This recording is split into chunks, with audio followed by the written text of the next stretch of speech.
போராளின்னு யார் சொன்னாங்கன்னு புரியல. ஹூ கேவ் தி அடைமொழி என்றாட்டி காமெடி பீசஸ். நீ கோழை, நீ எல்லாம் ஒரு போராளியா, நீ ஒரு காமெடி பீஸ், இப்படி பேசுவதற்கும் ஒரு போலீஸ்காரர் லாக்அப்ல வச்சு அடிச்சு சித்திரவதை செய்வதற்கும் பாரிய வேறுபாடு இல்லை. இவர் அடிக்கலையே தவிர சொற்களால் அவரை இழிவுபடுத்தி இருக்கிறார். அவருக்கு வாஞ்சிநாதன் செய்த விமர்சனங்களினால் என்ன கோபம் ஏற்பட்டதோ, என்ன மன வருத்தம் ஏற்பட்டதோ, அதை தனது நீதிபதி என்ற அதிகாரத்தை பயன்படுத்தி அப்படி பழி தீர்த்துட்டு இருக்கிறார். வழக்கறிஞர் சமூகத்துக்கு சுயமரியாதை கிடையாது, உரிமை கிடையாது, அவங்க நமக்கு வேலையாட்கள் என்ற கண்ணோட்டத்தில் அவர் பேசி இருக்கிறார், அவமதித்து இருக்கிறார். அப்ப என்ன செய்யணும்? ஜி.ஆர். சாமிநாதனுக்கு நாகரிகம் இருக்கும் பட்சத்தில் அவர் மன்னிப்பு கேட்கணும். இல்லை என்றால் தலைமை நீதிபதிக்கு ரெஜிஸ்டர்ட் போஸ்ட்ல பேப்பர்ல ஹார்ட் காப்பியா அனுப்புனது வாட்ஸ்அப் குரூப்ல அதிமுக வழக்கறிஞர் கசியை விட்டு ராஜராஜன் என்ற குறிப்பிட்ட வழக்கறிஞர் அவர் வழியா அவர் ஷேர் பண்றார். இதற்கு சைபர் கிரைம்ல ஒரு புகார் கொடுத்திருக்கார். அவருக்கு சனாதன தர்மத்தின் மீது ரொம்ப பிடிப்பு அதிகம். அதனால அதன்படி தன்னுடைய இடம் என்ன, தன்னுடைய அதிகாரம் என்ன என்ற முறையில் தான் அவர் அணுகி இருக்கிறதாக அவருடைய நடைமுறையிலிருந்து பார்க்க முடியும். ஆனால் சட்டம் அப்படி இல்லை. சனாதன தர்மத்தை கடைபிடித்து ஒழுகுபவன், வேதத்தை முறையாக பயின்றவன், அத்தியனம் செய்தவன், அவன் குற்றம் செய்ய வாய்ப்பில்லைன்னு சொல்றார். இது எப்பேற்பட்ட ஒரு ஸ்டேட்மெண்ட் பாருங்க. இன்னைக்கு திராவிட ஆட்சி வந்துருச்சு, இவங்க எல்லாம் அயோக்கியர்கள், பார்ப்பன துவேஷிகள் அப்படின்னு வச்சுக்கலாம். மன்னர் காலத்திலேயே கோயில் நகையை திருடிய பார்ப்பனர்களுக்கு தண்டனை விதிக்கப்பட்டது பற்றி கல்வெட்டு இருக்குது. அதுக்கு என்ன பொருள்? கோர்ட்ல இன்னைக்கு ஜி.ஆர். சாமிநாதன் என்ன பேசினாரோ அதை ஒரு 7-8 மணி நேரம் முன்னாலேயே சவுக்கு பேசியிருக்காரு. இப்ப யாருக்கு யார் குருன்னு எனக்கு தெரியல. இதுக்கு மேல மாரிதாஸ் அவர் ஒரு அர்பன் நக்சல். ஸ்டெர்லைட் போராட்டத்தில் அவர் ஒரு அக்யூஸ். இது எப்படி இருக்கு? ஸ்டெர்லைட் போராட்டத்தில் கொல்லப்பட வேண்டியவர் மாரிதாஸ் எஃப்ஐஆர் 4 நாள்ல காஷ் பண்ணாரு. காஷ் பண்ணிருக்கணும் இல்ல, பெயில் கொடுத்தாரு. எப்படி கொடுத்தாரு? வாஞ்சிநாதன் தூத்துக்குடிக்குள் நுழையக்கூடாது என்ற நிபந்தனையின் அடிப்படையில தான் அவர் பெயில் கொடுத்தாரு. அவர் என்ன கிரிமினல்? ராஜா என்ன பேசினார்? ஹைகோர்ட்டாவது மயிராவதுன்னு பேசினார். அவர் மேல கண்டெம்ட் எடுத்து உள்ள போயிருக்கிறாரா? ஏன் உள்ள போகல? ஏன் ஹெச் ராஜா மீது நடவடிக்கை இல்லை? வணக்கம். வழக்கறிஞர் வாஞ்சிநாதனுக்கு எதிரான நீதிமன்ற அவமதிப்பு வழக்கு இன்றைக்கு சென்னை உயர்நீதிமன்றத்தின் மதுரை அமர்வில் நீதிபதி ஜி.ஆர். சாமிநாதன் தலைமையிலான அமர்வின் முன்னால் விசாரணைக்கு வந்தது. இன்று மதியம் 1:15 மணிக்கு வாஞ்சிநாதன் ஆஜரானார். இன்றைக்கு நீதிமன்றத்தில் நடந்த அந்த நிகழ்வுகளை உங்களில் சிலர் பார்த்திருக்கக்கூடும், பலர் பார்த்திருக்க வாய்ப்பில்லை. அது நான் லைவ்ல பார்த்தேன். கொஞ்சம் டிஸ்டர்பன்ஸ் இருந்தாலும் கூட பெரும்பாலும் என்ன நடந்தது என்பதை நான் பார்த்திருக்கிறேன். அந்த அடிப்படையில் இன்னைக்கு அந்த நீதிமன்றத்தில் நடந்த நிகழ்வுகளை சொல்ல கடமைப்பட்டிருக்கிறேன். அதில் என்ன முக்கியமான விஷயம் என்றால், ஒரு நீதிபதி ஒரு வழக்கறிஞரை, அவர் குற்றம் சாட்டப்பட்ட வழக்கறிஞராக இருந்தாலும் கூட அவரை இவ்வளவு இழிவாக நடத்த முடியுமா, வழக்கறிஞர் சமூகத்தையே இவ்வளவு அலட்சியமாக துச்சமாக நடத்த முடியுமா என்பதை கண் முன்னால் பார்த்து தெரிந்து கொண்டேன். அது குறித்து அந்த நீதிமன்ற அறையில் இருந்தவர்கள் எந்தவித ஆட்சேபத்தையும் எழுப்பியதாக எனக்கு தெரியவில்லை. இனி நம்ம விஷயத்துக்குள்ளே போகலாம். உங்களுக்கு தெரியும், ஏற்கனவே இது தொடர்பான நேர்காணல்களில் நான் பேசியிருக்கிறேன். வழக்கறிஞர் வாஞ்சிநாதன் சென்ற வியாழக்கிழமை என்று அவரை தன்னுடைய அமர்வில் ஆஜராகுமாறு ஒரு சம்மன் அனுப்புகிறார் நீதிபதி. அந்த சம்மனுக்கு வாஞ்சிநாதன் ஆஜராகிறாரு. அன்றைக்கு ஒரு வழக்கு, அது தமிழ் பல்கலைக்கழகத்தில் ஒருத்தர் போட்ட வழக்கு, ஒருத்தருடைய பதவி உயர்வுக்கு எதிராக போட்ட வழக்கு. அதில் எதிர் மனுதாரரின் வக்கீலாக வாஞ்சிநாதன் இருக்கார். அப்படி வாஞ்சிநாதன் இருந்த போதிலும் இந்த வழக்கு விசாரணைக்கு வரும்போது நான் ஒரு மூத்த வழக்கறிஞரை அமர்த்தி கொள்ள விரும்புகிறேன் அப்படின்னு அந்த வழக்காடி, இவருடைய கிளையண்ட் சொன்ன காரணத்தினால் வாஞ்சிநாதன் என்ன செய்கிறாரோ அதை மாற்றி கொடுத்துட்றாரு. இதெல்லாம் எப்போ நடக்குது? 24ஆம் தேதி இந்த வழக்கு விசாரணைக்கு வருவதற்கு ஒரு வாரம் முன்னாலேயே சேஞ்ச் ஆஃப் வக்காலத்து கொடுத்துட்றாரு. 24ஆம் தேதி அந்த வழக்குக்கு நீதிமன்றம் வெளியிடுகின்ற காஸ்ட் லிஸ்ட்டில் இந்த வழக்கின் வழக்கறிஞர் வாஞ்சிநாதன் என்ற பெயர் நீதிமன்றத்தாலேயே வெளியிடப்படவில்லை. இருந்த போதிலும் இந்த வழக்குக்கு இவர்தான் வழக்கறிஞர் என்று கருதி கொண்டதாக வைத்து இவருக்கு ஒரு சம்மன் அனுப்பி வாங்க அப்படின்றாங்க. வாஞ்சிநாதனுக்கு அது புரியல. நம்ம தான் இந்த கேஸை மாற்றி கொடுத்துட்டோமே, எதுக்கு கூப்பிட்றாருன்னு. இருந்தாலும் நீதிமன்றம் அழைத்து இருக்குது என்ற முறையில் அந்த சம்மனை மதித்து அவர் வராரு. வந்த உடனே நீங்கள் தானே இந்த வழக்குக்கு அப்படி ஆஜராகிறீங்க அப்படின்னு ஜி.ஆர். சாமிநாதன் கேட்குறாரு. இல்லை, நான் வக்காலத்தை மாற்றி கொடுத்துட்டேனே அப்படின்னு சொன்ன உடனே அதற்கு எதுவுமே பேசலை. அப்படியா, அப்போ கிளம்புங்கன்னு சொல்லியிருக்கணும். ஆனால் அப்படியா, அது இருக்கட்டும், நீங்கள் என்னை பற்றி இது மாதிரிலாம் பேசியிருக்கீங்க வீடியோவில், இன்னமும் அந்த கருத்தில் தான் இருக்கிறீங்களா? என்ன ஒரு என்னுடைய நீதிமன்ற நடைமுறைகளில் நான் சாதி கண்ணோட்டத்தை, மத கண்ணோட்டத்தை கடைபிடிப்பதாக பேசியிருக்கிறீங்க, இன்னமும் அந்த கருத்தில் தான் இருக்கிறீர்களா? ஆம் அல்லது இல்லை என்று பதில் சொல்லுங்கள்னு சொல்கிறாரு. அப்படி சொல்ல முடியாது, நீங்கள் எவிடன்ஸோடு பேசணும், எவிடன்ஸ் இல்லாமல் இப்படி திடீர்னு கூப்பிட்டு கேள்வி கேட்டிங்கன்னா அது வந்து பொருத்தம் இல்லை என்று சொல்லி அது ஒரு விவாதம் போகுது. அதெல்லாம் ஏற்கனவே கொடுத்த நேர்காணலில் நான் பேசியிருக்கிறேன். அதை ஒட்டி நீங்கள் எழுத்துப்பூர்வமாக கொடுங்க, நான் எழுத்துப்பூர்வமாக பதில் கொடுக்குறேன் என்று சொன்னதற்கு இந்த ஒரு வரியை மட்டும் எழுத்துப்பூர்வமாக கொடுத்துருக்கிறாரு. கொடுத்து ஆஜராக சொன்னதற்கு நீங்கள் மத்தியானம் ஆஜராகியிருக்காரு. ஆஜராகி ஒரு 5-6 பக்க அளவிற்கு அவருடைய அந்த கேள்விக்கு விடை சொல்லி, அவருடைய கேள்வி என்ன, நீதிபதி ஜி.ஆர். சாமிநாதன் தனது நீதி வழங்கும் கடமைகளை ஆற்றுகையில், நான் தமிழ் மொழிபெயர்ப்பா சொல்கிறேன், சாதிய சார்புடன் நடந்து கொண்டார் என்ற உங்களது குற்றச்சாட்டில் வாஞ்சிநாதனாகிய நீங்கள் இன்னமும் உறுதியாக இருக்கிறீர்களா? இதுதான் கேள்வி. இந்த கேள்விக்கு ஆம் அல்லது இல்லைன்னு பதில் சொல்கிறாரு. இது அப்படி பதில் சொல்லக்கூடிய கேள்வி அல்ல அப்படின்னு சொல்லிட்டு அதற்கான விளக்கங்களை தன்னுடைய பதிலில் வந்து அவர் கொடுத்துருக்கிறார். இந்த இன்னைக்கு வழக்கு விசாரணை வந்தவுடனே இதனுடைய பதிலை கொடுத்துட்டேன்னு சொல்கிறாரு. அப்போ அந்த பதிலை படித்து பார்த்து அதன் மீது பேசுவது என்பது வேறு.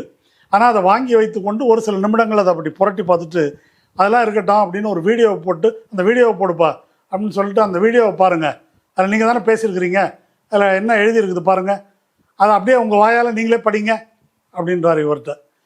வாஞ்சிநாதன், ரீட் தட் டைட்டில் கீழே நீங்க கொடுத்த இன்டர்வியூ தான், சத்தமா படிங்க.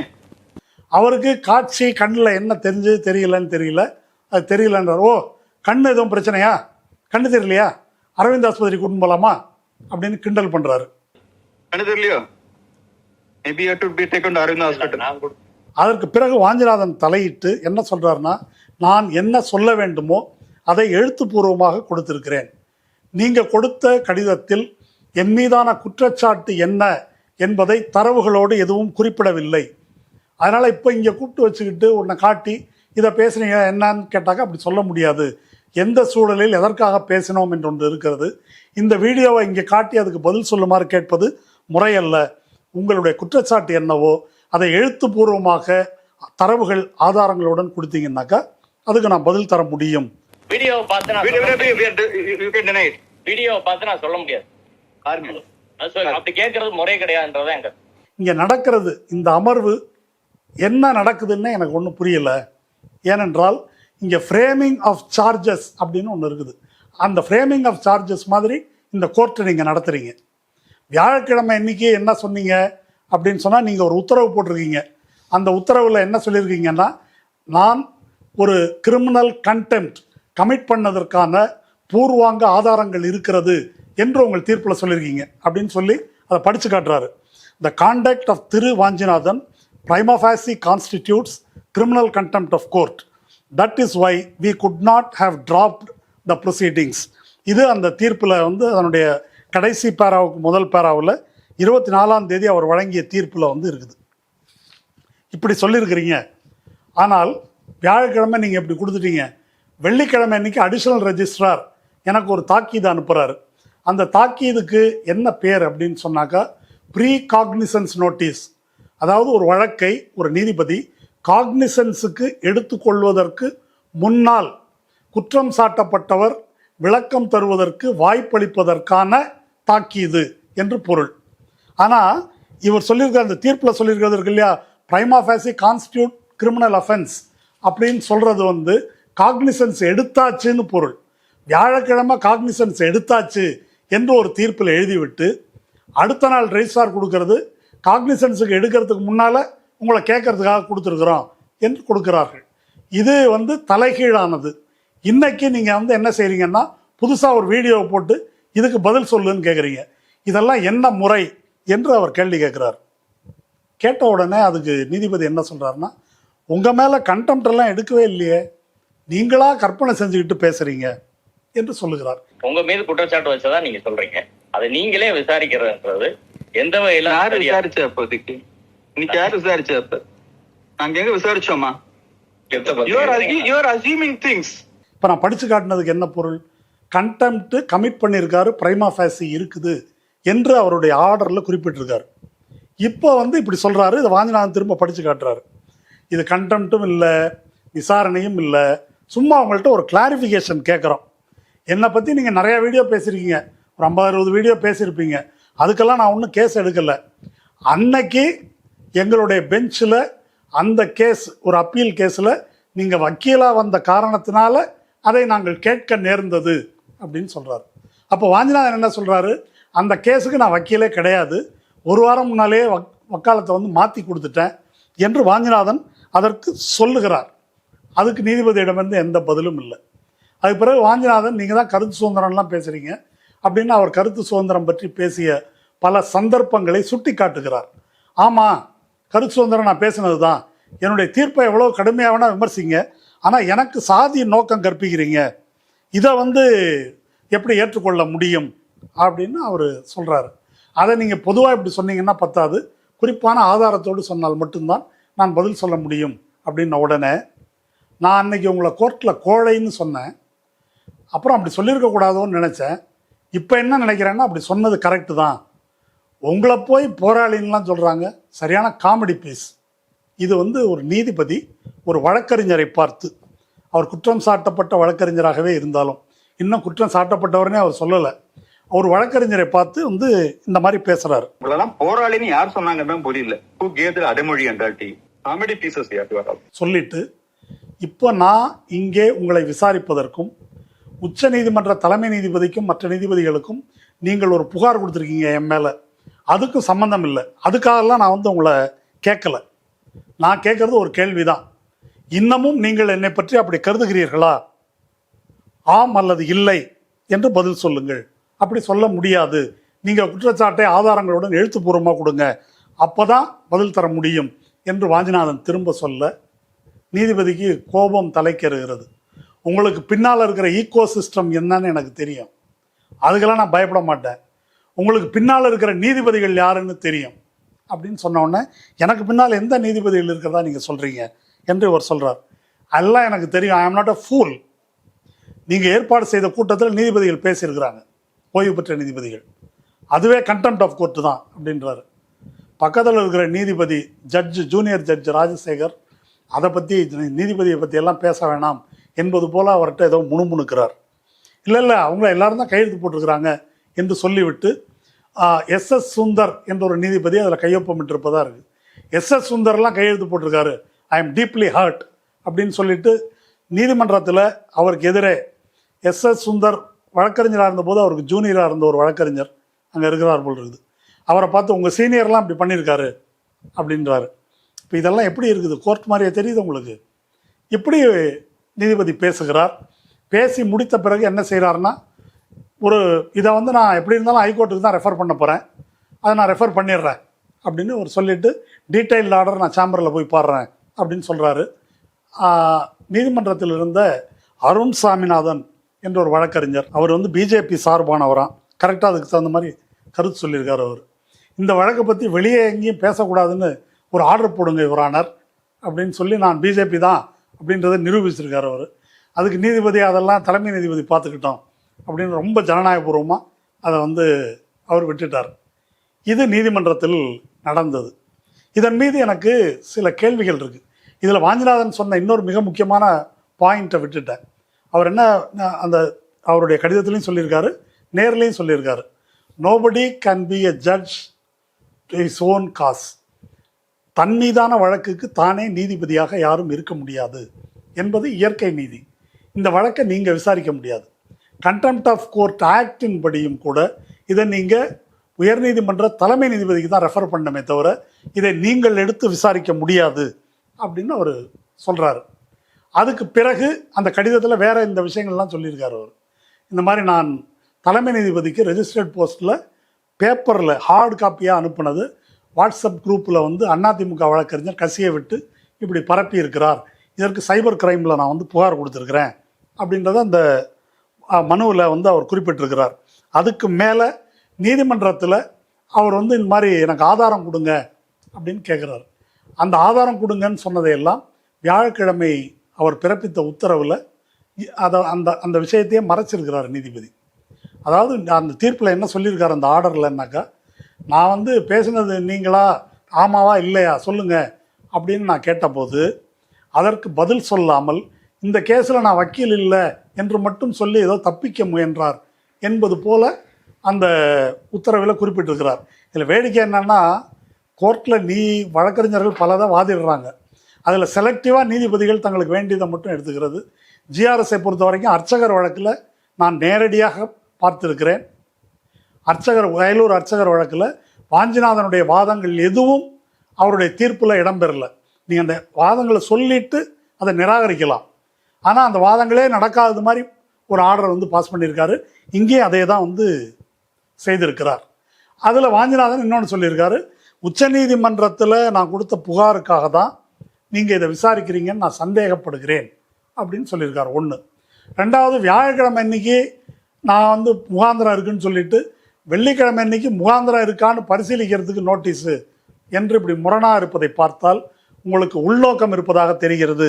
இது அந்த கடிதத்தில் சொல்லியிருக்காரு. ஆனால் அந்த கடிதத்தில் என்ன இருக்கிறது என்பது அந்த நீதிமன்ற அறையில் இருக்கின்ற யாருக்கும் தெரியாது. அந்த பாயிண்ட்ஸை நீதிபதி எடுத்து பேசவே இல்லை. அவர் பேசினதெல்லாம் இதுதான். இப்போ இதில் சில கேள்விகள் இருக்குது. கண்டெம்ப்ட் ஆஃப் கோர்ட் அப்படின்றத பற்றி தான் வாஞ்சிநாதனுக்கு எதிராக பேசிட்டு இருக்கிறாங்க. கண்டெம்ப்ட் ஆஃப் கோர்ட் என்பது என்ன? கண்டெம்ப்ட் ஆஃப் கோர்ட் என்றால் நீதிபதி அவரை பற்றி ஏதாவது சொல்கிறது தான் கண்டெம்ப்ட் ஆஃப் கோர்ட் என்று நம்மில் பலரும் புரிந்து கொண்டிருக்கிறோம். அது தவறு. அது ஜட்ஜை பேசுவது கண்டெம்ப்ட் ஆஃப் ஜட்ஜ் அல்ல, கண்டெம்ப்ட் ஆஃப் கோர்ட். நீதிமன்றம் என்பதில் இரண்டு தரப்பு இருக்குது. ஒன்று நீதிபதி, இன்னொரு பக்கம் மனுதாரர், எதிர்மனுதாரருக்கான வழக்கறிஞர்கள். இந்த வழக்கறிஞர்களும் நீதிபதியும் அவங்க கோர்ட் ஆஃபீஸர்ஸ். அது நீதிபதிகளுக்கு பெஞ்சுன்னு பேர், இதுக்கு பார்னு பேர். அப்போ ஒரு நீதி வழங்கும் முறை அப்படின்றதுல என்ன சொல்லப்படுதுன்னாக்கா, நம்ம அண்ணா சொன்னது போல் சட்டம் ஒரு இருட்டறை, வழக்கறிஞர்களின் வாதம் ஒரு ஒளி விளக்கு. அப்போது மனுதாரருடைய வழக்கறிஞரும் எதிர் மனுதாரருடைய வழக்கறிஞரும் சண்டை போட்டுக்கிற மாதிரி நம்ம பார்க்குறோம். அப்படி அல்ல. இரண்டு தரப்புலையும் என்ன சொல்கிறாங்க என்பதை ஆராய்ந்து தேர்ந்து அதெல்லாம் அவங்கள்ட்ட இருந்து விவரங்களை எல்லாம் தெரிந்து கொண்டு அதுக்கு பிறகு எதிர்கேள்வி எல்லாம் போட்டு தெரிந்து கொண்டு அதில் சட்டப்படி எது சரியோ அதை நீதிபதி சொல்கிறார் அப்படின்றது தான் நீதிமன்றத்தினுடைய இயக்கம்.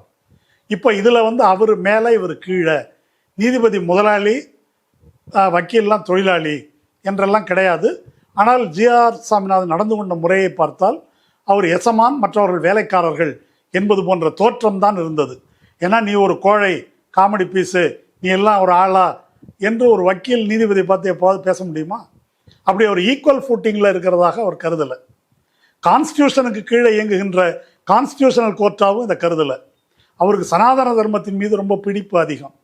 அதனால் அதன்படி தன்னுடைய இடம் என்ன, தன்னுடைய அதிகாரம் என்ன என்ற முறையில் தான் அவர் அணுகி இருக்கிறதாக அவருடைய நடைமுறையிலிருந்து பார்க்க முடியுது. ஆனால் சட்டம் அப்படி இல்லை. கண்டெம்ப்ட் என்பது நீதிபதியும் இழைக்கலாம், வழக்கறிஞரும் இழைக்கலாம். இது நான் கற்பனையாக சொல்வதில்லை. கண்டெம்ப்ட் ஆஃப் கோர்ட் ஆக்ட் அப்படின்னு ஒன்று இருக்குது. அந்த கண்டெம்ப்ட் ஆஃப் கோர்ட் ஆக்டினுடைய பிரிவு 16 அது என்ன சொல்லுது? Contempt by judge, magistrate or other person acting judicially. Acting ஜுடிஷியலின்னாக்கா நீதிமன்ற நடைமுறையில் அந்த வேலையில் ஈடுபடும் போது ஒரு ஜட்ஜு இழைக்கின்ற கண்டெம்ப்ட்.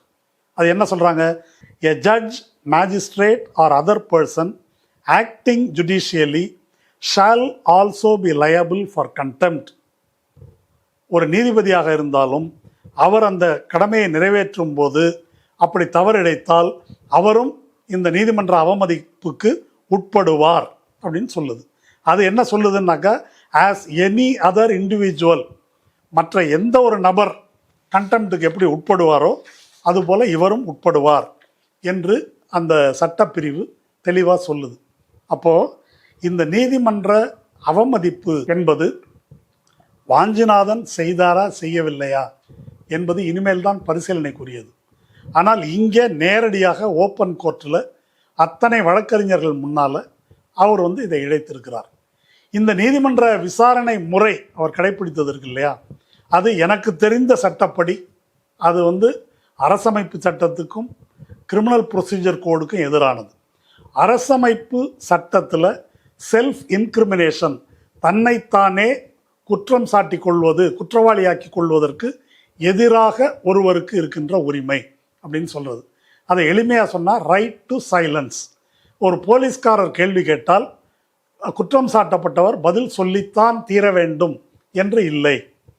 அவர் மௌனம் சாதிப்பதற்கு உரிமை உண்டு என்பது சட்டப்படி இருக்கின்ற உரிமை. இப்ப நீதிமன்றத்துல அந்த நீதிபதி வழக்கறிஞர் வாஞ்சிநாதனுக்கு என்ன செய்யறாரு, இந்த வீடியோவை பார்த்து இதுக்கு பதில் சொல்லு, இந்த வீடியோவை பார்த்து இதுக்கு பதில் சொல்லு அப்படின்னு கேட்குறாரு. அதுக்கு நான் பதில் சொல்ல முடியாது, இப்படி கேட்பதே தவறு, எழுதி கொடுங்க, நான் பதில் சொல்கிறேன் அப்படின்னு சொல்கிறார். அப்படி சொல்லிட்டாருன்னா வாஞ்சிநாதன் இப்படி சொன்னார் அப்படின்னு சொல்லிட்டு அவர் ப்ரொசீட் பண்ண வேண்டியது தான். நீ கோழை, நீ எல்லாம் ஒரு போராளியா, நீ ஒரு காமெடி பீஸு, இதையெல்லாம் இப்படி பேசுவதற்கும் ஒரு போலீஸ்காரர் லாக்கப்பில் வச்சு அடித்து சித்திரவதை செய்வதற்கும் பாரிய வேறுபாடு இல்லை. இவர் வந்து அடிக்கலையே தவிர சொற்களால் அவரை இழிவுபடுத்தி இருக்கிறார். அத்தனை பேர் முன்னிலையில் வீடியோவில் நாடு பூரா பார்க்கும் வகையில் அவர் வந்து பழி தீர்த்து கொண்டிருக்கிறார் என்று சொல்லலாம். அவருக்கு வாஞ்சிநாதன் செய்த விமர்சனங்களினால் என்ன கோபம் ஏற்பட்டதோ, என்ன மன வருத்தம் ஏற்பட்டதோ, அதை தனது நீதிபதி என்ற அதிகாரத்தை பயன்படுத்தி அப்படி வந்து பழி தீர்த்துட்டு இருக்கிறார்.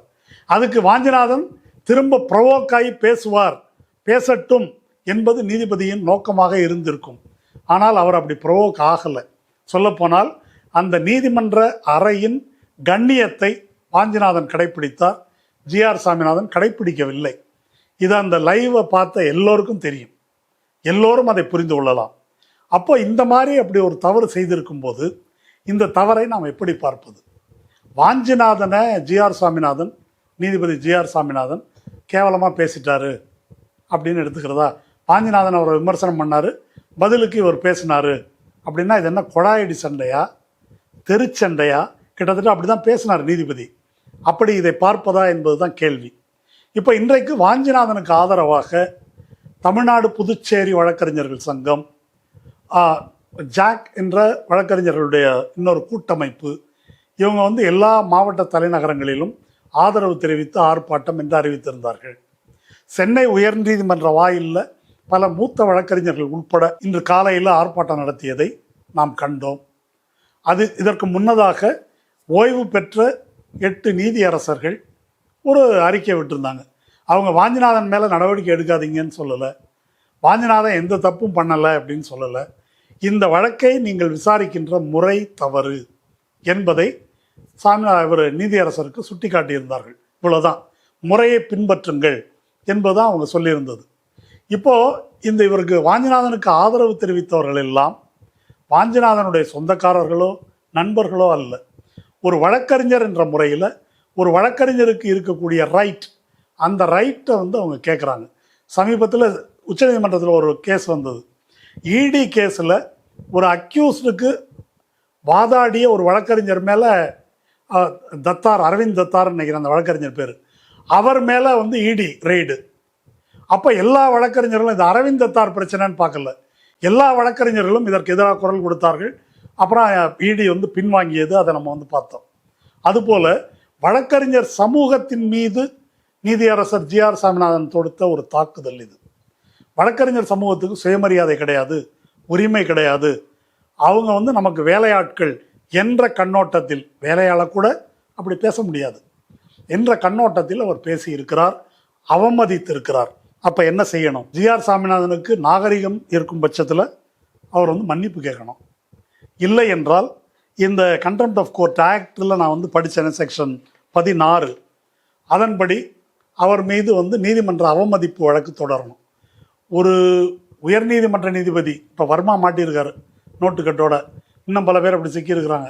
இதுவரைக்கும் எந்த உயர்நீதிமன்ற நீதிபதியோ உச்சநீதிமன்ற நீதிபதியோ தண்டிக்கப்பட்டதெல்லாம் கிடையாது. அரிதா ஒருத்தர் தண்டிக்கப்பட்டிருக்கிறார், பணி நீக்கம் செய்யப்பட்டிருக்காரு, அவ்வளோதான். அதனால் ஒன்றும் தலையெல்லாம் எடுத்துட மாட்டாங்க, அந்த தைரியத்தில் தான் இவங்க பேசுகிறாங்கன்னு வச்சுக்கோங்க. இப்போ கண்டெம்ட் போட்டு உடனே அது வந்து வந்துடாது. ஆனால் இது விவாத பொருளாக ஆக்கப்பட வேண்டும்.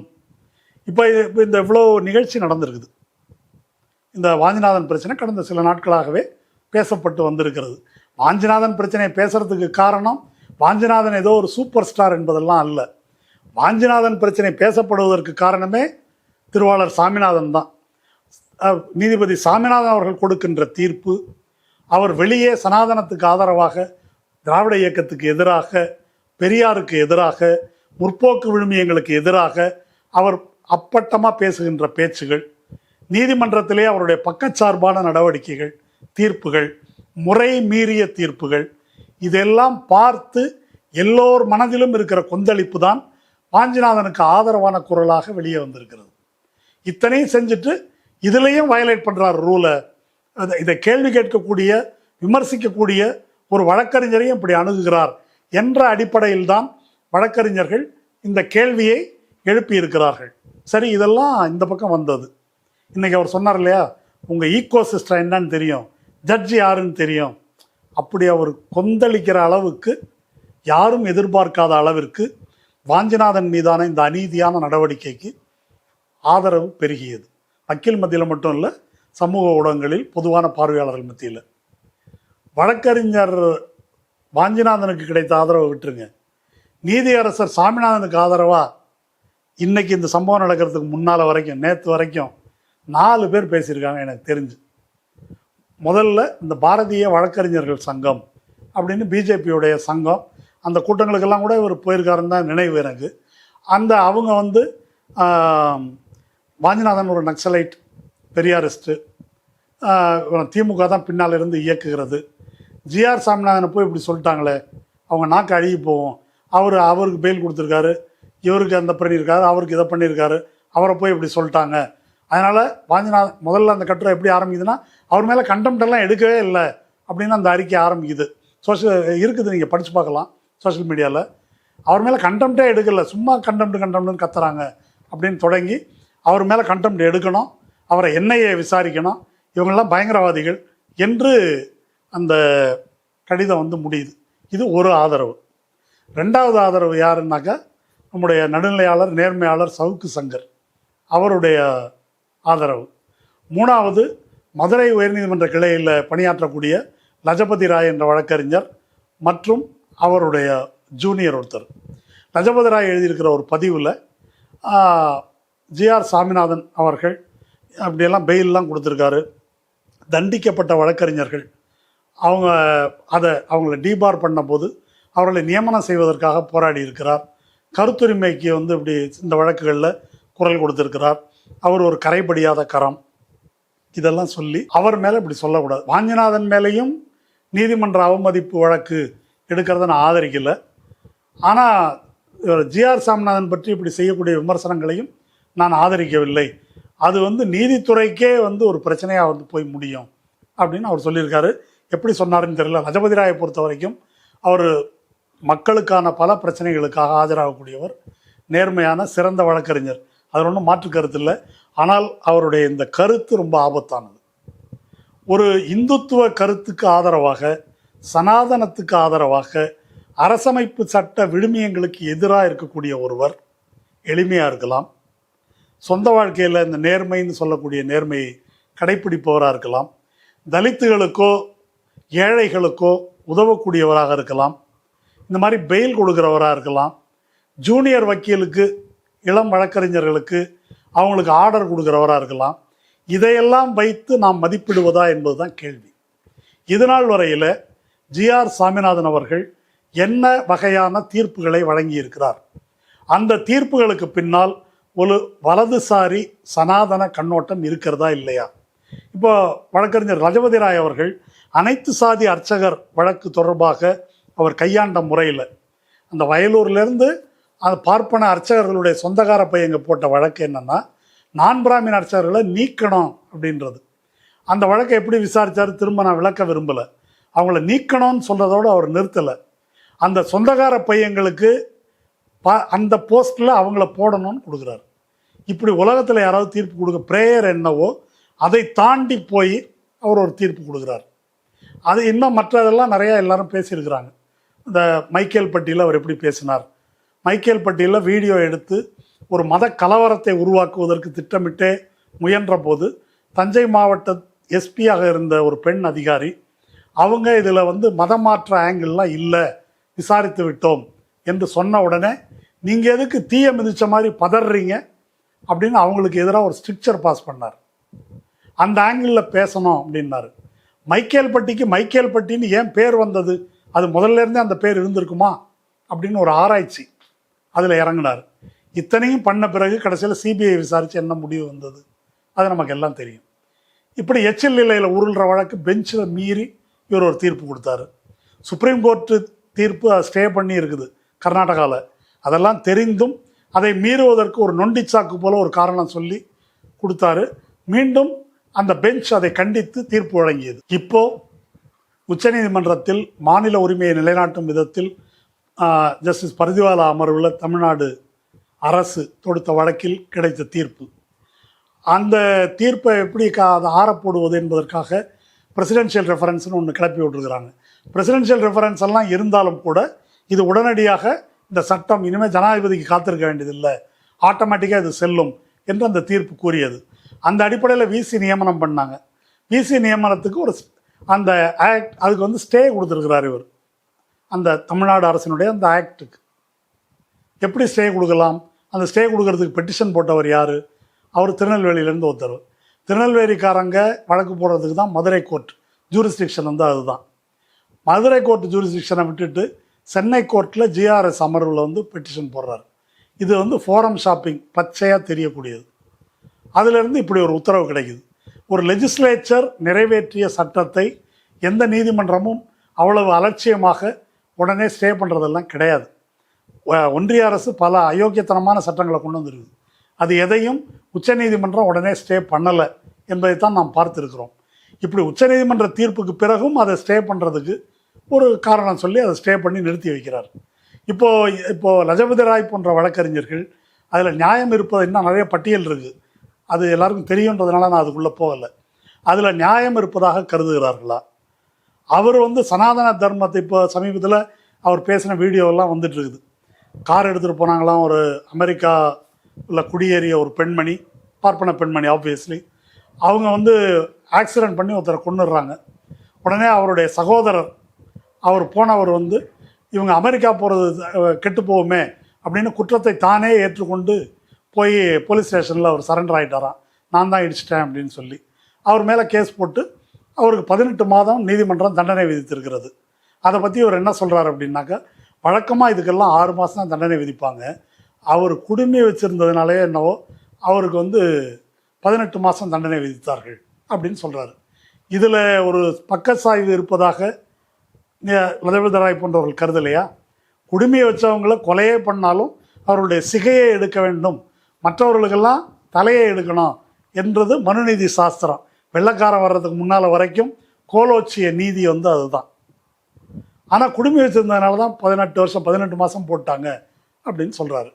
ஒரு குற்றத்தை இழைத்தவர் அமெரிக்கா போனோன்றதுக்காக அவங்க தப்பிச்சு போயிட்டு இன்னொருத்தர் ஏற்றுக்கொள்வதை அவர் ஆண்மகன் வீரன் அப்படின்னு போட்டுறாரு. இது எப்படி இருக்குன்னா, தேவர் மகனில் கமலஹாசன்ட்ட வந்து வடிவேலு சொல்லுவார், ஐயா அந்த அருவாளை என்கிட்ட கொடுங்க அப்படின்னு. அப்போ வடிவேலு மாவீரன் என்பது தான் இவருடைய கருத்து. இது ஒரு கிரிமினல் ஜஸ்டிஸ் சிஸ்டத்தில் தீர்ப்பு சொல்லக்கூடிய ஒரு நீதிபதி ஒரு வழக்கில் பேச வேண்டாம், வெளியே இப்படி பேசுகிறாருன்னா அவருக்கு முன்னால் ஒரு வழக்கு வந்தால் என்ன பேசுவார்? சனாதன தர்மத்தை கடைப்பிடித்து ஒழுகுபவன், வேதத்தை முறையாக பயின்றவன், அத்தியனம் செய்தவன், அவன் குற்றம் செய்ய வாய்ப்பில்லைன்னு சொல்கிறார். இது எப்பேற்பட்ட ஒரு ஸ்டேட்மெண்ட்டுன்னு பாருங்கள். அப்போது வேதாத்தியாயனம் செய்த பார்ப்பனர்கள் குற்றம் செய்ய மாட்டார்கள். இன்றைக்கி திராவிட ஆட்சி வந்துருச்சு, இவங்கெல்லாம் அயோக்கியர்கள், பார்ப்பன துவேஷிகள் அப்படின்னு வச்சுக்கலாம். மன்னர் காலத்திலேயே கோயில் நகையை திருடிய பார்ப்பனர்களுக்கு தண்டனை விதிக்கப்பட்டது பற்றி கல்வெட்டு இருக்குது. அதுக்கு என்ன பொருள்? பஞ்சதந்திர கதைகளை பார்ப்பனர்களுடைய யோக்கியதையை பற்றி எழுதியிருக்கிறார் விஷ்ணு சர்மன். அதற்கு என்ன பொருள்? 1000 எடுத்துக்காட்டுகள் இருக்குது. காஸ்ட் பிரைடு நூல், மனோஜ் மித்தாவுடைய நூலை எடுத்து பாருங்க. சனாதன தர்மத்தை பின்பற்றி ஒழுகக்கூடிய நீதிபதிகள் இந்த நாட்டின் ஒடுக்கப்பட்ட மக்களுக்கு எத்தகைய குற்றங்களை இழைத்திருக்கிறார்கள்னு பாருங்க. நாடார் வரலாறு கருப்பா காவியான்ற நூல் எழுதியவர் லஜபதி ராய். நாடார்கள் என்று கூறப்படும் மக்களை சாணார்கள் என்று இழிவுபடுத்தி கொடுங்கோன்மைக்கு ஆட்படுத்தியது சனாதன தர்மம் தானே, வேற என்ன தர்மம்? அந்த தர்மத்தை தான் இவர் போற்றுகிறார். அந்த தர்மத்தை போற்றுகின்ற காஞ்சி மகா பெரியவாள் படத்தை பின்னால் மாட்டி வச்சிருக்கிறேன் அப்படின்னு சொல்கிறாரு. மகா பெரியவா பறையன கோயிலுக்குள்ளே விடக்கூடாதுன்னு எழுதியிருக்காரு இல்லையா? மகா பெரியவா பெண்களை பற்றி சொல்லியிருப்பது என்ன, அது தெரியாதா ஜிஆர் சுவாமிநாதனுக்கு? அதெல்லாம் அவர் சரின்னு ஒத்துக்கிறாரா? அந்த மகா பெரியவாளின் வாரிசாக வந்த ஜெயேந்திர சரஸ்வதி சங்கர்ராமனை கொன்னாரே, இதில் ஜெயேந்திர சரஸ்வதி விடுதலையானது எப்படி? வேத அத்தியாயனம் செய்ததுனால சாட்சிகள்லாம் பிறர் சாட்சிகளாக மாறிட்டாங்களா? சங்கர்ராமன் சரியாக வேத அத்தியாயனம் செய்யாததுனால கோவிந்தராஜ பெருமாள் கோயிலில் வெட்டி கொலை செய்யப்பட்டாரா? அப்போ இந்த வழக்கெல்லாம் இந்த நீதிபதியின் முன்னால் வந்தால் என்ன தீர்ப்பளிப்பார்? ஜெயேந்திர சரஸ்வதியும் விஜயேந்திர சரஸ்வதியும் கைது செய்யப்பட்ட போது டிஎன் சேஷன்லிருந்து ஆர் வெங்கட்ராமன்லிருந்து குருமூர்த்தியிலிருந்து எல்லாரும் தெருவில் வந்து நின்றதை நாம் பார்த்தோம். அப்போ நீதியரசர் ஜி.ஆர். சாமிநாதன் அதில் அவருடைய நிலை என்ன? அவங்க செஞ்சது தப்புன்னு கருதுறாரா, சரின்னு கருதுறாரா? அப்போ சனாதன தர்மத்தை பற்றி ஒழுகுபவர் அப்படின்னு டிக்ளேர் பண்ணிக்கிறவங்க, அதை உயர்ந்த ஒரு சோஷியல் வேல்யூவாக சொல்கிறவங்க கான்ஸ்டியூஷனல் மொராலிட்டியில் எப்படி இருக்க முடியும் என்பதுதான் என்னுடைய கேள்வி. இது ஏதோ சனாதன தர்மம் அப்படின்றது டெக்னிக்கல் வேர்டு மாதிரிலாம் இருக்குது. மேல் பாதியில் கோயில் பூட்டி கிடக்காது, சனாதன தர்மம் தான். பல இடங்களில் தாழ்த்தப்பட்டவர்களை அனுமதிப்பதில்லையே, அது சனாதன தர்மம் தான். ஏன் பிற்படுத்தப்பட்ட சமூகங்களை சேர்ந்தவர்கள் தாழ்த்தப்பட்டவர்களை ஒடுக்குறாங்களே, அது என்ன சனாதன பைத்தியம் பிடிச்சதுனால தான் அப்படி நடந்துக்கிறாங்க, அந்த வெறியினால தான் நடந்து கொள்ளுகிறார்கள். அப்போது இதற்கெல்லாம் என்ன பொருள்? அப்படி இருக்கக்கூடிய ஒருவர் இன்றைக்கு இந்துத்துவம் கோலோச்சுகின்ற இந்த அரசியலில் அதற்கு இசைவாக தன்னுடைய கருத்தை முன்வைக்கக்கூடியவர். அவர் தனிப்பட்ட வாழ்க்கையில் நல்லவர், வல்லவர், இதெல்லாம் எதுக்கு? ராஜாஜி கூட லஞ்சம் வாங்காதவர், ராஜாஜி கூட நேர்மையாளர், அதெல்லாம் கரெக்டு இருக்கட்டும். அதனால் இப்போ என்ன? ராஜாஜியும் பெரியாரும் நண்பர்கள், ஜிஆர்எஸும் ரஜபதி ராயும் கூட நண்பர்களாக இருக்கலாம். ஆனால் பெரியார் அந்த நட்புக்காக ஒடுக்கப்பட்ட சமூகத்தினுடைய நலனை, உரிமையை, சுயமரியாதையை இம்மி அளவாவது விட்டு கொடுத்துருக்காரா? அவர் ராஜாஜியை எதிர்க்காமல் இருந்திருக்கிறாரா? தந்தை பெரியாரை பற்றி என்ன விமர்சனம் வேணால் சொல்லலாம், இவர் ராஜாஜிக்கு ஃப்ரெண்டு அதனால் அட்ஜஸ்ட் பண்ணிக்கிட்டாருன்னு ஒரு விமர்சனத்தை அவருடைய எதிரி யாராவது சொல்ல முடியுமா? அது அல்லவா ஒரு சரியான அரசியல் பார்வை? அது அல்லவா நாம் கடைப்பிடிக்க வேண்டிய விழுமியம்? அது இல்லாமல் இப்படி தனிப்பட்ட பண்பு நலன்களை இப்படி பேசிதான் காந்தி எளிமையானவர், அம்பேத்கர் கோட்டு போட்டவர்னு ஆயிடுச்சு இல்லை? அவர் எளிமையை வச்சு நம்ம என்ன பண்ணோம்? மகாபெரிவாருடைய எளிமையால் எனக்கு என்ன பயன்? மகாபெரிவா கூறுகின்ற கருத்து எந்த வர்க்கத்துக்கு, எந்த சாதியினருக்கு, சமூகத்தின் எந்த தட்டில் இருப்பவர்களுக்கு ஆதரவானது என்பதுதான் என்னுடைய பிரச்சனை. அதிலிருந்து தான் நம்ம அதை அணுக வேண்டும். அவர் இப்படி தடுமாறி இருப்பது வியப்பளிக்கிறது, வருத்தம் அளிக்கிறது. இப்போ அவர் பேசுனதை இந்த அல்லு சில்லெல்லாம் பிடிச்சிக்கிட்டாங்க. இப்போ அதில் ஏகப்பட்ட பேர், இப்போ தான் நான் படிக்கலை, கேள்விப்பட்டேன், சவுக்கு சங்கர் பேசியிருக்கிறாராம். வாஞ்சிநாதன்லாம் சொந்தமாக இயங்கலை, அவருக்கு பின்னால் வில்சன் இருக்கிறாரு, அப்புறம் இன்னொரு அடிஷ்னல் அட்வொகேட் ஜெனரலாக ஒரு ரவீந்திரன், இவங்க தான் அவரை பின்னால் இருந்து முடுக்கிறாங்க. வாஞ்சிநாதனே எனக்கு 2003-2004 எனக்கு தெரியும். அவர் ப்ராக்டிஸுக்கு வந்த காலத்திலிருந்து தெரியும். ப்ராக்டிஸுக்கு வந்த அந்த தருணத்திலிருந்து போராட்ட களத்தில் இருப்பவர், மாக்காய்கா சார்ந்த அமைப்புகளில் மார்க்சிய அரசியலில் இயங்கக்கூடிய நாங்கள் சேர்ந்து இயங்கியவர்கள். எத்தனை போராட்டங்களில் அவர் இருந்திருக்காருன்றதுக்கு ஒரு நீண்ட பட்டியலே இருக்குது. அதை நான் இப்போ சொல்ல தேவையில்லை. அவரை யாரும் இயக்கி அவர் இயங்க வேண்டிய நிலையில் அவர் இல்லை. சொல்லப்போனால் இப்போ இருக்கிற இந்த திராவிட முன்னேற்ற கழக அரசின் தவறுகள் பற்றி, அமைச்சர்களின் தவறுகள் பற்றி சோஷியல் மீடியாவில் மிக கடுமையான விமர்சனங்களை கொஞ்சம் கூட சமரசம் இல்லாமல் பேசி வருபவர் தான் வாஞ்சிநாதன். அவர் இவங்க இயக்குறாரு அப்படின்னு சொல்கிறது அவங்கள ஃபிக்ஸ் பண்ண நினைக்கிறார் போல் இருக்கு. ஆனால் இதைவிட வாஞ்சிநாதனை கேவலப்படுத்துவது வேறு எதுவும் இல்லை. அவரை கோழைன்னு சொன்னதை விட இது இன்னும் கேவலம். அவர் தன்னுடைய கருத்துக்கு, அரசியலுக்கு எது சரியோ அதை பின்பற்றுகிறார், இயங்குகிறார் என்பதுதான் உண்மை. அது ஒரு விஷயம். இது என்ன, இப்போ நான் பேசினா இவனு திமுக சொம்பு, 200 ரூபா ஊப்பி, இதெல்லாம் சும்மா கொச்சையான பொருளற்ற ஒரு விஷயங்கள்.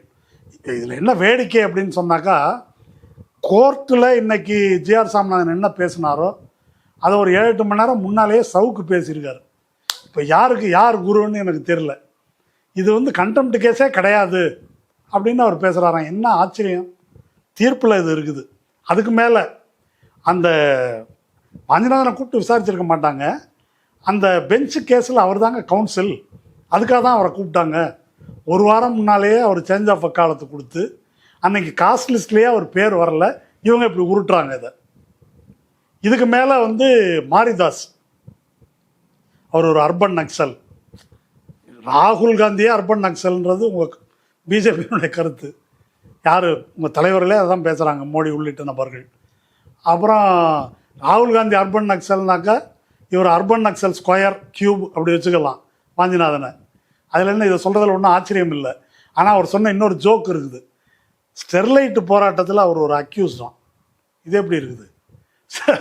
ஸ்டெர்லைட் போராட்டத்தில் கொல்லப்பட வேண்டியவர், ஸ்டெர்லைட் போராட்டத்தில் மக்களுக்கு எதிராக பேசியவர்கள் 2 பேர் தான். ஒன்று பிஜேபி, இன்னொன்று சவுக்கு சங்கர். தமிழிசை சவுந்தரராஜன், பிஜேபி போன்றவர்கள், சவுக்கு சங்கர், அப்புறம் ரஜினிகாந்த் ஒரு முத்தை உதிர்த்திட்டு அப்புறம் ஜகா வாங்கினார் சொல்லி இதெல்லாம் ஏதோ சமூக விரோதிகள் அப்படின்னு சொல்லிட்டு அருணா ஜெகதீசன் கூப்பிட்டு விசாரித்தப்போ எனக்கு தெரியவே தெரிலன்னு சொல்லிட்டு ஜகா வாங்கி ஓடிட்டார். அருணா ஜெகதீசன் குழு முன்னால் வழக்கறிஞர் வாஞ்சிநாதன் அளித்த வாக்குமூலம் ஃபுல்லாக இருக்குது.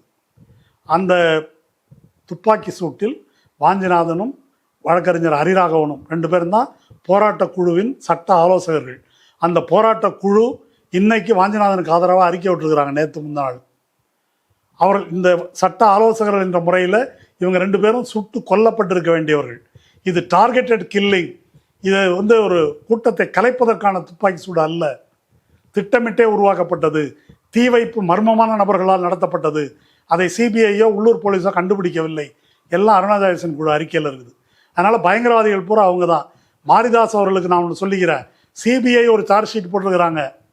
அந்த சார்ஜ் ஷீட்டை தூக்கி நீதிமன்றம் மூஞ்சில் அடிச்சிருச்சு. இது என்ன சார்ஜ் ஷீட்டுன்னு. ஒரே ஒரு கீழ்நிலை போலீஸ் அதிகாரி, அப்புறம் போராட்டத்தில் ஈடுபட்ட மக்களில் 60-70 பேர் இவங்களை அக்யூஸ்டாக்கி போட்டிருக்குது. அதுலேயும் வாஞ்சிநாதன் அக்யூஸ்ட் இல்லை. பொய், ஆதாரமற்ற பொய், கண்டதை பேசுவது என்பதுதான் இவர்கள் செய்து வருவது. அந்த போராட்டத்தில் எடப்பாடி ஆட்சியின் கீழே இவர் மேலே 35 எஃப்ஐஆர், ஹரிராகவன் மேலே 70-80 எஃப்ஐஆர் போடப்பட்டது. அதையெல்லாம் உயர்நீதிமன்றம் ரத்து செய்தது. லஜபதி ராய் எழுதியிருக்கிறார், வாஞ்சிநாதனுக்கு பெயில் கொடுத்தவர் ஜேஆர் சாமிநாதன். எனக்கு உண்மையிலே வருத்தமாக இருக்குது. பெயில் கொடுத்தது பாராட்டத்தக்கது, சரிதான். ஆனால் அந்த கைதே மோசடியானது அல்லவா, ஏமாற்று இல்லையா அந்த கைது?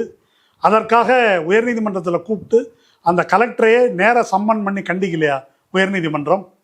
ஒரே ஒரு அஃபென்ஸ், அன்று காலை முதல் மாலை வரை நடந்த ஒரு ஊர்வலத்துக்காக 33 எஃப்ஐஆர் போட்டிருக்கிறாங்களே, இது எந்த ஊரில் நடப்பது? அதையெல்லாம் கேட்டிருக்கிறாரா? நியாயமானவராக ஜிஆர்எஸ் இருந்தால் அந்த எஃப்ஐஆரை அங்கேயே கிராஷ் பண்ணியிருக்கணும். மாரிதாஸ் எஃப்ஐஆரை 4 நாளில் கிராஷ் பண்ணார். கிராஷ் பண்ணியிருக்கணும் இல்லை, பெயில் கொடுத்தாரு. எப்படி கொடுத்தாரு? தூத்துக்குடிக்குள்ளே எக்காரணம் கொண்டு நுழையக்கூடாது. அவர் என்ன கிரிமினலா? வாஞ்சிநாதன் தூத்துக்குடிக்குள் நுழையக்கூடாது என்ற நிபந்தனையின் அடிப்படையில் தான் அவர் பெயில் கொடுத்தார். அதனால் இந்த விஷயங்களை முன்னிறுத்தி பேசுவது என்பது எனக்கு வியப்பளிக்கிறது. இவங்க இதெல்லாம் பேசிட்டு இருக்கிறாங்க. இன்னும் சீமான் குரூப்பு, இன்னும் வேறு பலர் இதை பற்றி பேசுவதாக அறிந்தேன். அதனால் இனி வர இருக்கின்ற நாட்களில் இன்னும் புதிய புதிய கதைகள், உருட்டுகள் இதெல்லாம் வரலாம். இப்போ கேள்வி என்ன, இன்னொரு கேள்வி சவுக்கு சங்கர் கேட்டிருக்கிறாரு. நீங்கள் தலைமை நீதிபதிக்கு அனுப்புனது அது எப்படி கசிய விடாது? பிஜேபிக்காரங்களும் கேட்குறாங்க. இப்போ கவாய் கசிய விட்டாரா? முதல்ல ஒரு விஷயம் புரிஞ்சுக்கணும். தலைமை நீதிபதிக்கும் அத்தனை நீதிபதிகளுக்கும் இது அனுப்பப்பட்டிருக்கிறது. அவர் ரெஜிஸ்டர்ட் போஸ்ட்டில் அனுப்பியிருக்கிறார். ஏன் அனுப்பினேன்றதையும் சொல்லியிருக்காரு. இதை டிஜிட்டலாக இமெயிலில் அனுப்பினா ஏதாவது பிரச்சனை கசியக்கூடும் என்பதனால் அப்படி அனுப்பினேன். அது அனுப்பி ஏறத்தாழ 1.5 மாதம் ஆயிடுச்சு. இப்போ அது ஒரு ராஜராஜன் என்ற குறிப்பிட்ட வழக்கறிஞர் அவர் வழியாக அவர் ஷேர் பண்ணுறாரு. இதற்கு சைபர் கிரைமில் ஒரு புகார் கொடுத்துருக்காரு, யார் செஞ்சாங்க அப்படின்றதுக்கு. இது இது அங்கேருந்து எப்படி வந்தது அப்படின்றதுக்கு நம்ம யூகிக்க முடியாது. எப்படி வந்தது என்பதை நீதிமன்றம் விசாரிக்கணும். நீதிபதி அப்படின்னா நீதிபதிகளே செய்ய வேண்டியதில்லை, அவங்களுக்கு கீழே இருக்கிற ஆட்கள் கூட செய்யலாம். இதெல்லாம் புகார்னா எல்லா நீதிபதியும் தனியாக அவங்க மட்டும்தான் படித்து பார்ப்பாங்களா? இது ஏதாவது அறிவு இருந்து பேசுகிறாங்களா? அவங்களுக்கு கீழே ஒரு செக்ரட்டேரியட், ஒரு அலுவலகம் இருக்கும். அந்த அலுவலகத்தில் கூட ஒருத்தர் செய்ய முடியும், அந்த காரியத்தை கடத்த முடியும். சங்கிகளும் சனாதனிகளும் எல்லா இடத்துலையும் தான் இருக்கிறாங்க. நீதிபதிகள்லேயே அந்த மாதிரி பார்வை கொண்டவர்கள் இல்லையா உச்சநீதிமன்றத்தில்? அதை பற்றி எத்தனை பேர் எத்தனை கட்டுரைகள் எழுதியிருக்கிறோம், எத்தனை நீதிபதிகள் அப்படி பயாஸ்டாக இருக்கிறாங்க, இதெல்லாம் நம்ம பார்த்து தானே இருக்கிறோம். அதனால் கசிய விடுவது இது உயர்நீதிமன்ற தலைமை நீதிபதிக்கு மட்டும் அனுப்பப்படவில்லை, அத்தனை நீதிபதிகளுக்கும் அனுப்பப்பட்டிருக்கு. அப்போ அவங்களுடைய அலுவலகத்திலிருந்து அது கசிந்திருக்கலாம், வேறு எப்படியும் கசிந்திருக்கலாம். அதை விசாரிக்க வேண்டியது சைபர் கிரைம் போலீஸின் கடமை, உச்சநீதிமன்றத்தின் கடமை. அதை நீங்கள் தான் விட்டீங்க அப்படின்றது ரொம்ப எளிமையாக குற்றம் சாட்டுவதற்கான வழி. ஒருவேளை இப்படி ஒரு குற்றம் சாட்டும் நோக்கத்திற்காகவே அதை செஞ்சுருக்கலாம். இதை இப்படி ஒரு கசிய விடுறது ஒருத்தருக்கு நோக்கம்னாக்கா அதை மொட்டை கடுதாசாக செஞ்சுருப்பாங்க. ஒரு நீதிமன்றத்தில் ப்ராக்டிஸ் பண்ணக்கூடிய ஒரு வக்கீல் அந்த நீதிமன்றத்தில் இருக்கக்கூடிய ஒரு நீதிபதியை பற்றி கையெழுத்து போட்டு ஒரு புகார் அனுப்பியிருக்கிறார் என்று சொன்னால் அவர் தன்னுடைய தொழிலை பற்றி கவலைப்படாதவராக, எவ்வளவு நேர்மையானவராக, எவ்வளவு துணிவானவராக இருக்க வேண்டும் என்பதை கொஞ்சமாவது நாணய உணர்ச்சி உள்ளவர்கள் கொஞ்சம் யோசித்து பார்க்க வேண்டும். வாஞ்சிநாதன் அப்படி தொழில் சம்பாதிக்கணும் அப்படின்னு அவர் தொழில் நடத்தியவர் அல்ல. அந்த வகையில் எனக்கு தெரியும், மக்கள் உரிமை பாதுகாப்பு மையத்தின் வழக்கறிஞர்கள் உறுப்பினர்களுக்கு விதியே வைத்திருந்தோம். அவங்க சமூக விரோதிகள் அந்த மாதிரி இருக்கக்கூடியவங்களுக்கு ஆஜராக கூடாது என்பது ஒரு விதி. கேஸாக கூட என்னுடைய கிளையண்ட் இது தொழில் தர்மம் என்று கூட அந்த வழக்கில் ஆஜராகக்கூடாது என்று வைத்திருந்தோம். அதை கடைப்பிடித்தவர்கள் அந்த வழக்கறிஞர்கள் எல்லாம். அதனால் அப்படி பேசுவது என்பது ரொம்ப இழிவானது, கேவலமானது. அப்படி ஒரு ரிஸ்க் எடுத்து தான் அவர் அனுப்பியிருக்காரு. இப்போ கேள்வி என்ன அப்படின்னு சொன்னால், ஒரு உச்சநீதிமன்றத்துக்கு அனுப்புகிற புகாரே இப்படி கசியும்னாக்கா அவருடைய தொழிலுக்கு மட்டுமல்ல, அவருடைய உயிருக்கு என்ன உத்தரவாதம் இருக்கிறது? அதில் நீதிபதி சாமிநாதன் அந்த இதில் சொல்கிறாரு, அவருடைய ஆர்டரில், வியாழக்கிழமை போட்ட ஆர்டரில், ஏற்கனவே 2 ஆண்டுகள் இவர் தண்டிக்கப்பட்டவர். என்ன தண்டிக்கப்பட்டவர்? லஞ்சம் வாங்கினாரா? கொலை பண்ணாரா? ஜட்ஜுக்கிட்ட லஞ்சம் கொடுக்க பேரம் பேசினாரா? எதற்காக? தமிழ்நாட்டு வழக்கறிஞர்களுக்கு ஒரு போராட்ட மரபு இருக்குது. அந்த சிவில் லா அமெண்ட்மெண்ட் வந்தபோது அப்போ தமிழ்நாடு தான் போராடியது, இந்தியாவில் வேறு யாரும் வழக்கறிஞர் போராடல. மாலிமத் கமிட்டி சிஆர்பிசி அமெண்ட்மெண்ட்டு அது வந்தபோது தமிழ்நாட்டு வழக்கறிஞர்கள் தான் போராடினாங்க. ஈழ பிரச்சனைக்காக தமிழ்நாட்டு வழக்கறிஞர்கள் தான் போராடினாங்க. அப்புறம் நீதிமன்றத்தில் நம்ம கவுல் இங்கே தலைமை நீதிபதியாக இருந்தபோது வழக்கறிஞர்களுக்கு வாய்ப்பூட்டு போடுகின்ற, வழக்கறிஞர்களை அடிமையாக நடத்துகின்ற விதிமுறைகள் ஒன்று அறிவித்த போது அதற்கு எதிராக மிக கடுமையாக போராடியவர்கள் இங்கே உள்ள நீதிபதிகள். மதுரையில் வெளிப்படையாக இன்னென்ன நீதிபதிகள் லஞ்சம் வாங்குகிறார்கள் என்று ஆயிரக்கணக்கான வழக்கறிஞர்கள் ஊர்வலம் போயிருக்கிறார்கள்.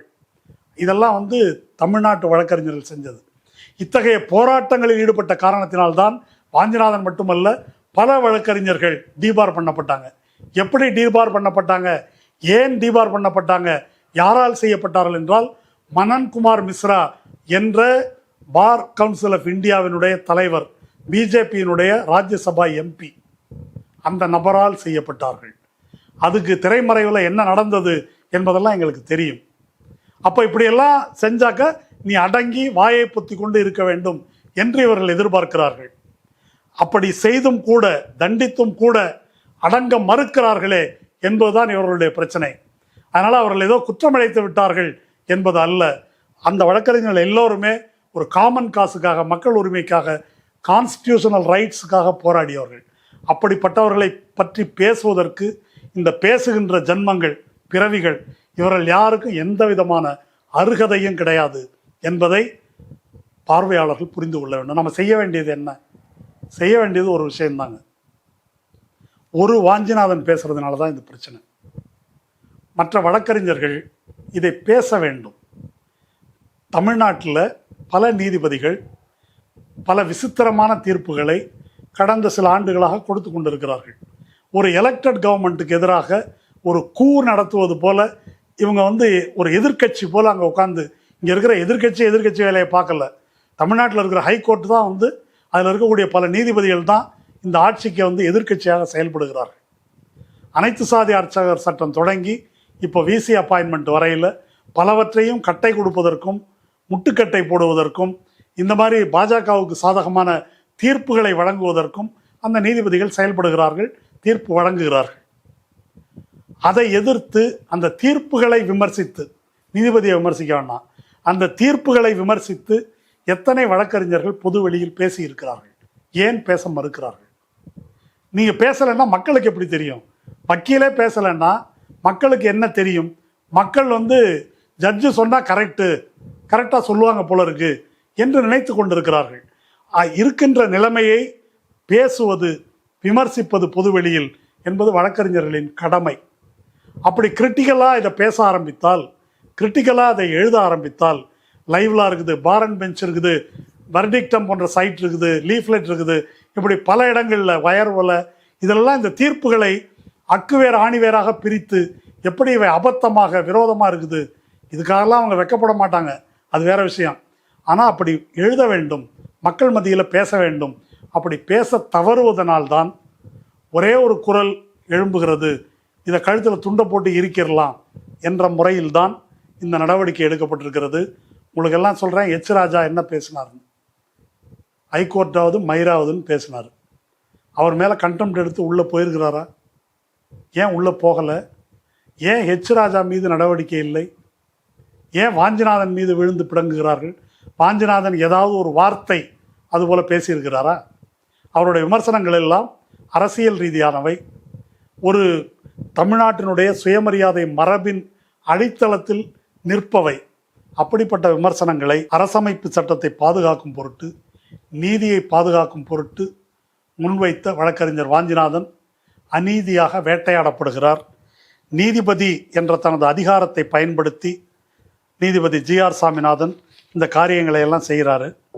அவருடைய மற்ற நற்குணங்கள் என்று சொல்லப்படுபவற்றை முன்னிறுத்தி இவற்றை பின்னுக்கு தள்ளுபவர்கள் அவங்க எவ்வளோ நல்லவர்களாக அறிவிற் சிறந்தவர்களாக இருந்தாலும் இந்த நாட்டுக்கும் இந்த மக்களுக்கும் அவர்கள் நன்மை செய்யவில்லை. அவர் இப்போ ஜி.ஆர். சாமிநாதனுக்கும் நமக்கும் பர்சனலாக எந்த காழ்ப்பும் இல்லை.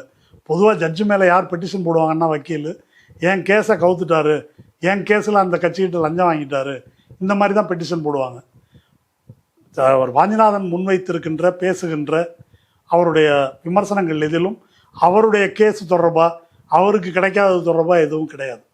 இந்த சமூகத்தின் நலன், இந்த சமூகத்தின் உரிமைகள், அதில் இந்த நீதிமன்றம், இந்த தீர்ப்புகள் என்ன தவறிழைக்கிறது என்பதைத்தான் அவர் விமர்சித்திருக்கிறார். அது வாஞ்சிநாதனுடைய தனிப்பட்ட பிரச்சனை அல்ல. இந்த அடக்குமுறையும் வாஞ்சிநாதனின் தனிப்பட்ட பிரச்சனை அல்ல. வாஞ்சிநாதனோ அவரை ஆதரித்து நிற்கின்ற மக்களோ நீதி அரசர்களோ வழக்கறிஞர்களோ இந்த அச்சுறுத்தலுக்கெல்லாம் பணிய மாட்டோம். இது ஒரு வாய்ப்பு. இந்த நீதித்துறை எப்படி இயங்குகிறது என்பதை எடுத்து காட்டுவதற்கான வாய்ப்பு.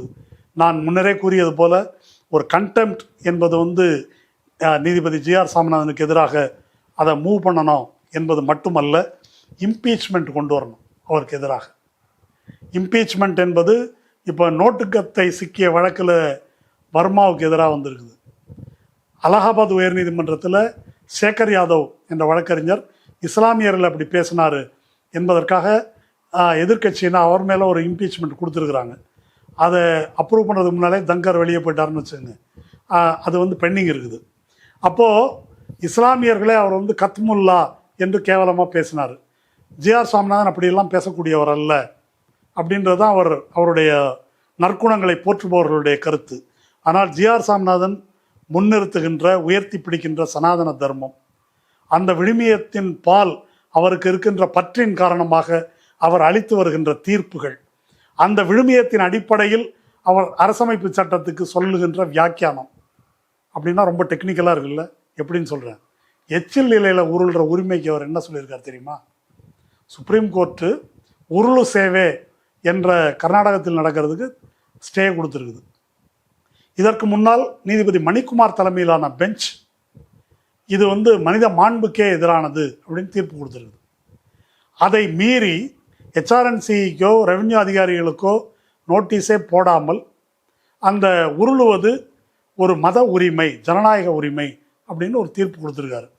அது மத நம்பிக்கைன்னு சொன்னால் மட்டும் பத்தாதா, அதுக்கு மேலே ஒன்று சொல்லியிருக்காரு. குடிமக்கள் இந்தியாவின் எந்த பகுதிக்கும் நடமாடும் உரிமை அப்படின்னு ஒன்று இருக்குது, அதில் உருளும் உரிமையும் வருது அப்படின்னு அந்த தீர்ப்பில் சொல்லியிருக்கிறார். இதை விட காமெடியாக ஒரு தீர்ப்பு கொடுக்க முடியுமா அப்படின்னு எனக்கு தெரியல. பெஞ்சு தீர்ப்பை ஓவர் ரூல் பண்ணுறதுக்கு ஒரு நியாயத்தை அவர் சொல்லியிருக்கார்.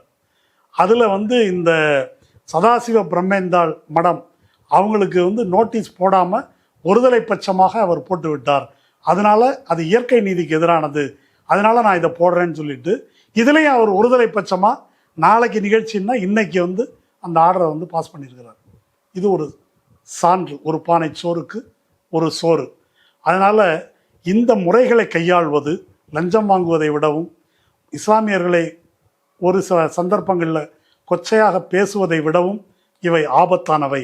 ஒரு சிஸ்டம் என்ற முறையில் இந்த டெமோக்ராட்டிக் செட்டப்பை, இந்த கான்ஸ்டியூஷனை, லிபர்ட்டி, ஈக்குவாலிட்டி, ஃப்ரெட்டர்னிட்டி அடிப்படையில் அமைக்கப்பட்ட இதை கொஞ்சம் கொஞ்சமாக அரித்து சனாதன தர்மத்தின் அடிப்படையில் அதற்கு வியாக்கியானம் சொல்வதற்கான முயற்சி வெவ்வேறு கோணங்களில், வெவ்வேறு தரப்பினரால், வெவ்வேறு வடிவங்களில் மேற்கொள்ளப்படுகிறது. அதில் ஒன்றுதான் நீதியரசர் ஜி.ஆர். சாமிநாதன் அவர்கள் நீதிபதி என்ற பதவியில் அமர்ந்து கொண்டு செய்கின்ற நடவடிக்கைகள், வழங்குகின்ற தீர்ப்புகள் என்ற முறையில் இது இம்பீச்மெண்ட்டுக்கு உரியது. இம்பீச்மெண்ட்டில் வெற்றி பெற முடியாது என்பது எனக்கும் தெரியும். ஆனால் அது ஒரு விவாத பொருளாக வேண்டும். அவர் என்ன தீர்ப்பெல்லாம் சொன்னார், என்னெல்லாம் செஞ்சார் அப்படின்றது தேசிய அளவில் அது விவாதத்துக்கு உட்படுத்தப்பட வேண்டும். அப்படி உட்படுத்தப்படும் போது தான் மக்கள் மத்தியில் விழிப்புணர்வு ஏற்படும். அதன் பொருட்டாவது இந்தியா கூட்டணி கட்சிகளும் திராவிட முன்னேற்ற கழகமும் இந்த இம்பீச்மெண்ட் மோஷனை கொண்டு வர வேண்டும் என்று கேட்டுக்கொள்கிறேன். இது வாஞ்சிநாதனை சொன்னதற்கு பழிவாங்குவதற்காக அல்ல. இது தமிழ்நாட்டை, இந்த அரசமைப்பு சட்டத்தை பாதுகாப்பதற்கு என்ற கூற்றுடன் நிறைவு செய்கிறேன்.